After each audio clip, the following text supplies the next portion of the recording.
കണ്ടില്ല, ഞങ്ങളെ വീട്ടിലെ അതിഥികളാണിത്. ഞങ്ങൾ മിച്ചറൊക്കെ ഇട്ട് കൊടുത്തിട്ട് സ്വീകരിച്ചിരിക്കണം. രാവിലെ വരും, ഉച്ചക്ക് വരും, വൈകിട്ട് വരും. ഒരു 3-4 നേരമൊക്കെ വരും ഒരു ദിവസം.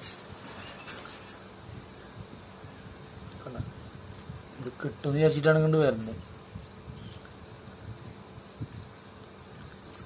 അപ്പോൾ ഇവർക്കുള്ള മിച്ചർ എപ്പോഴും ഒരു 1/2 കിലോനൊക്കെ എപ്പോഴും ഇവിടെ മേടിച്ച് വെക്കും. കഴിഞ്ഞാൽ വീണ്ടും കൊണ്ടുവരും. കുറേ ആൾക്കാരുണ്ട്.